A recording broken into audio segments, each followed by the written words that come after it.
Hello and welcome to another episode of A Brief History. Today's episode, JelloApocalypse. Ready, set, go! Chicago, Illinois, 2009. Having grown up making silly videos with his sister for fun, aspiring artist and voice actor Brendan Blaber decides to kick things up a notch and take his hobby online. Now, keep in mind that this was 2009. YouTube wasn't even 5 years old, and the community was still in the early stages of growing. Meanwhile, a certain animation and game-centric website called Newgrounds had been around since 1995 and had been booming with content for ages. And it was here that Brendan originally planned to begin posting videos, until he realized that YouTube was the all-around better option in terms of video shareability and load times and chose to go there instead. And so, on September 10th, 2009, Brendan took to YouTube and set up his very own channel known as Fruit Gel Fiasco. Jam Judgment Day. Aspic Armageddon! Known as JelloApocalypse. And on this new channel, Brendan did, well, basically nothing for the first few years. Aside from a couple of throwaway videos that have since been deleted, Brendan's first ever true YouTube video wasn't released until January 8th, 2012. A video which was simply known as Welcome to DeviantArt. Inspired by various Worst of DeviantArt blogs, as well as that one Krusty Krab training episode of SpongeBob, Welcome to DeviantArt was a heavily sarcastic parody of how-to videos that made fun of pretty much every aspect of the DeviantArt website and community. Now, of course, being Brendan's first video, Welcome to DeviantArt didn't set the world on fire when it was uploaded, but it still received a very positive reaction and effectively kickstarted the JelloApocalypse channel's growth. So naturally, Brendan decided to keep this format going, uploading a second episode, Welcome to Facebook, on September 27th, 2012. But the Welcome to series wasn't the only thing going on the JelloApocalypse channel. For around the same time, Brendan also began his own abridged anime series,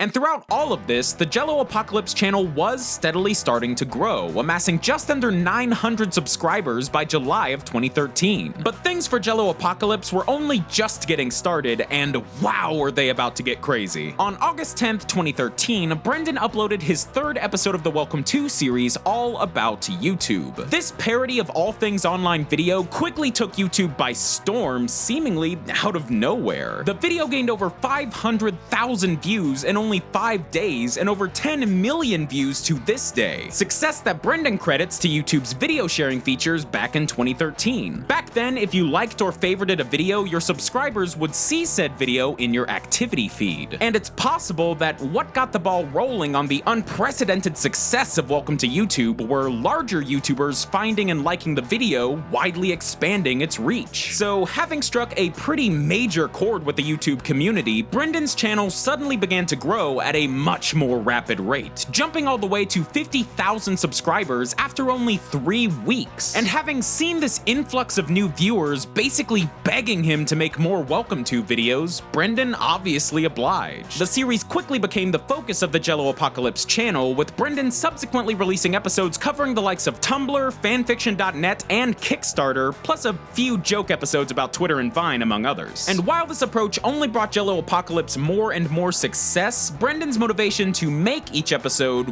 was dwindling. He found very little creative fulfillment in the show, and honestly didn't know enough about various popular websites to continuously come up with new ideas that excited him. And after a while, he had just run out of material for the series. He liked the concept of the show and the comedy that came with it, but the specific format that he had kinda fell into, he just wasn't enjoying. If only there was a way to do a show that was similar in style, easier and more fun to produce, that gave Brendan the opportunity to talk about things he was more passionate about, like cartoons and video games. Oh.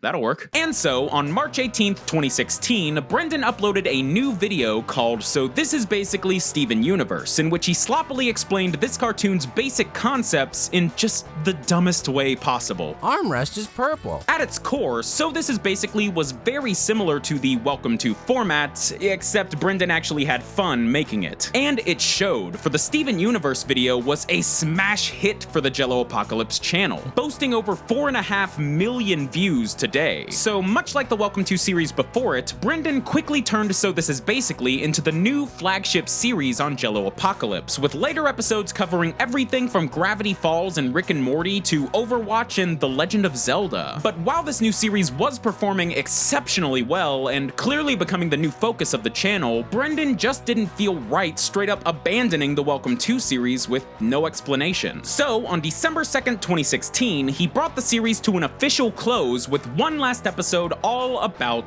webcomics. These days, JelloApocalypse is bigger than ever, boasting over 1 million subscribers. And in addition to So This Is Basically, the channel also features a successful series of marathon review videos and a podcast about voice acting called Tip of the Tongue. Plus, outside of his main channel, he also runs a live stream tabletop series called Anime Campaign, a webcomic called Cornucopia, and he even did the art and character design for his sister Plasterbrain's upcoming visual novel Pizza Game. JelloApocalypse is probably one of the most unique channels I've covered on this show. Brendan's content is incredibly difficult to categorize since it dips its toes into multiple different genres of online video. The Welcome To and So This Is Basically shows both contain elements of parody, review, commentary, gaming content, animation content, sketch comedy, and more, all coming together to create something that easily stands out from the crowd. But beyond just the content itself, JelloApocalypse has also set itself apart by being one of the few YouTube channels I can recall that took the risk of ending its flagship series when they felt it was ready to end, rather than just milking it for views year after year. A risk that greatly paid off in the end with the introduction of a new series that not only managed to be more creatively fulfilling for the YouTuber, but was also just as popular as the show it was replacing. That kind of thing is incredibly hard to pull off in any medium, but